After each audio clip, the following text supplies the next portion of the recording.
হিন্দুত্ববাদী সংগঠন RSS BJP যদি ভয় পায় তো সংবিধানকে ভয় পায়, ওদের পথের কাটা, ওরা যা ইচ্ছা করতে পারে না। ওরা বাবা সাহেবের ওই চেহারাকে ভয় পায়, জয় ভীম স্লোগানকে ভয় পায়। বাবা সাহেব আম্বেদকরের সংবিধান ভারতবর্ষের প্রত্যেকটি নাগরিকের, প্রত্যেকটা ধর্মীয় সম্প্রদায়ের, প্রত্যেকটি বর্ণের মানুষের, প্রত্যেকটি পেশার মানুষের অধিকারকে সুনিশ্চিত করেছে। সংবিধানটা কি ওদের বাপের না দেশটা ওদের বাপের? ওরা পাল্টাবে, আমরা ওদের পাল্টে দেব। আমাদের এই যাত্রা শুরু হলো, আমরা ওদের পাল্টে দেব। সংবিধান বাঁচাবো মানে সংবিধান যে বদমাইশদের হাতে আছে তাদের হাত থেকে সংবিধানটাকে সুরক্ষিত করতে হবে।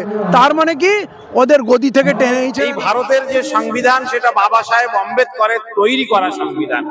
এই গুরুত্বপূর্ণ এবং মহত্বপূর্ণ সংবিধানকে কার্যকরী রেখে ফ্যাসিবাদী শক্তিকে উৎখাত করার জন্য ডাক দিতে আজকের দলিত, আদিবাসী, ধর্মীয় সংখ্যালঘু সম্প্রদায়ের মানুষরা ঐক্যবদ্ধভাবে এখানে এসেছেন।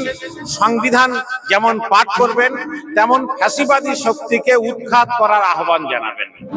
এটা খুব সাধু উদ্যোগ। যেমন হিন্দুত্বের নামে লক্ষ্যকণ্ঠে গীতা পাঠ ওরা করে, সবাইয়ের আবেগ হয় আমি হিন্দু, আমার যাওয়া উচিত। যদিও আরএসএসের প্রচুর টাকা, ওরা অনেকভাবে লোককে নিয়ে আসে, পুরস্কার দেয়, টাকা দেয়। এই উদ্যোগ হিন্দুত্ববাদের কাউন্টারে। ভারতবর্ষে সংবিধান প্রেমী মানুষ তারা এখানে আসবে। এখানে দেখুন কোনো নির্দিষ্ট সংগঠনের লোক নেই, কেউ সংগঠন থেকে এসছে, কেউ ব্যক্তিগতভাবে যে যেখান থেকে খবর পাচ্ছে আসছে।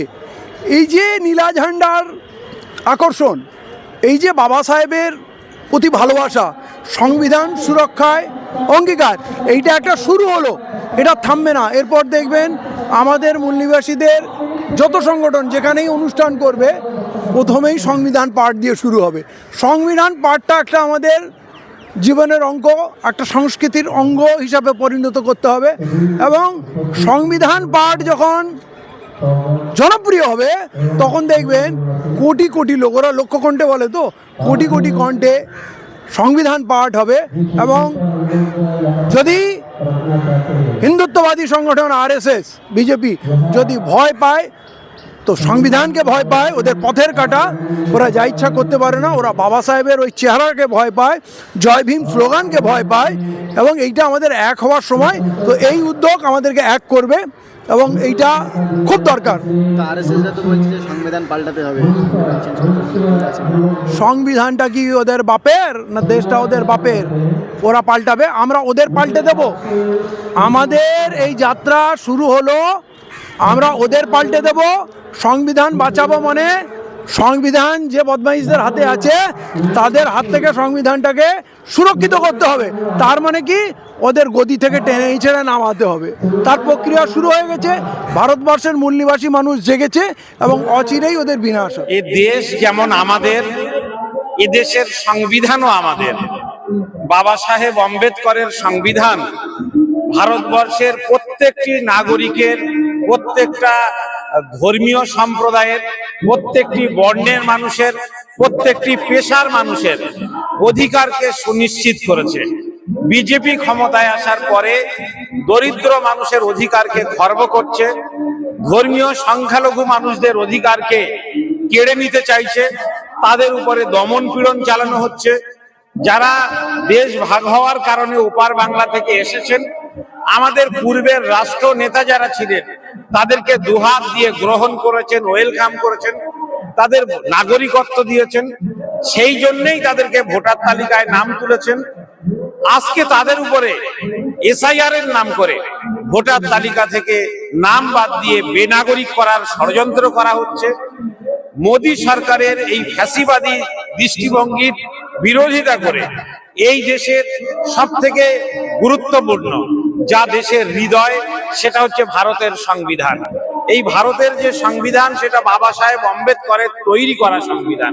এই গুরুত্বপূর্ণ এবং মহত্বপূর্ণ সংবিধানকে কার্যকরী রেখে ফ্যাসিবাদী শক্তিকে উৎখাত করার জন্য ডাক দিতে আজকের দলিত, আদিবাসী, ধর্মীয় সংখ্যালঘু সম্প্রদায়ের মানুষরা ঐক্যবদ্ধভাবে এখানে এসেছেন সংবিধান যেমন পাঠ করবেন, তেমন ফ্যাসিবাদী শক্তিকে উৎখাত করার আহ্বান জানাবেন। স্বাধীনতার আগে থেকেই বিজেপি এবং আরএসএস চেয়েছিল দেশে ইংরেজ সাম্রাজ্যবাদ থাক, সেই জন্য তারা স্বাধীনতা আন্দোলনে অংশ নেয়নি। বাবা সাহেব আম্বেদকর, মৌলানা আবুল কালাম আজাদ, মহাত্মা গান্ধী, তারা সবাই যারা আমাদের রাষ্ট্র নেতা, নেতাজি সুভাষচন্দ্র বসু, তাদের মেহনতের ফলে ভারতবর্ষ স্বাধীন হয়েছে। স্বাধীন হওয়ার পরেও আরএসএস এবং বিজেপি দেশের জাতীয় পতাকা তেরঙ্গাকে তারা কখনো সম্মান করেনি, ভারতের স্বাধীনতাকে তারা সম্মান করেনি। আমরা যারা ভারতের সাধারণ মানুষ, আমরা যারা ধর্মীয় সংখ্যালঘু সম্প্রদায়ের মানুষ, দলিত আদিবাসী সম্প্রদায়ের মানুষ, যারা এখানকার ভূমিপুত্র, আমরা এই সংবিধানকে সমর্থন করেছি, এই সংবিধানকে ভারতের হৃদয় মনে করেছি, এই সংবিধানকে বাঁচিয়ে রাখতে চেয়েছি। আর এই সংবিধান মোতাবেক দেশ চলবে। বিজেপি চাইছে দেশের কেবলমাত্র ব্রাহ্মণ্যবাদী একটি সরকার তৈরি করতে, মনুবাদী সংবিধান প্রতিষ্ঠিত করতে। তা যে হতে দেওয়া যাবে না, সে নিয়েই আজকের প্রাথমিক মেসেজ দেওয়া হচ্ছে। আমাদের ঐক্য যেমন থাকবে সংহতির পক্ষে, তেমন আমাদের ঐক্য থাকবে দেশের প্রত্যেকটা নাগরিকের, কোনো মানুষকে যেন সমস্যায় ফেলতে না দেয় বা না পারে, তার জন্য একটা বলিষ্ঠ লড়াই আমাদের থাকবে।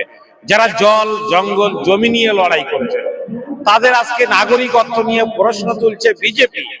যারা দলিত সম্প্রদায়ের মানুষ, তাদের প্রশ্ন তোলা হচ্ছে নাগরিকত্ব নিয়ে।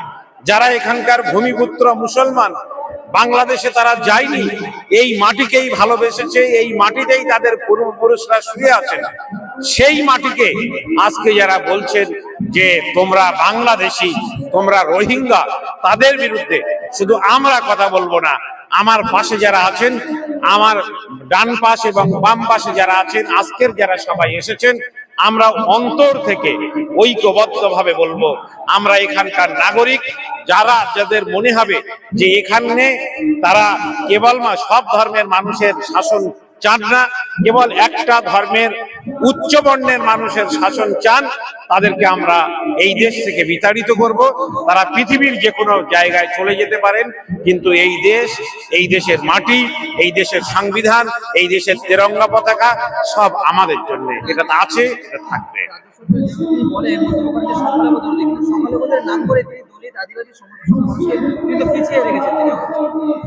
তার বিরুদ্ধেই সোচ্চার হতে হবে, লড়াই করতে হবে।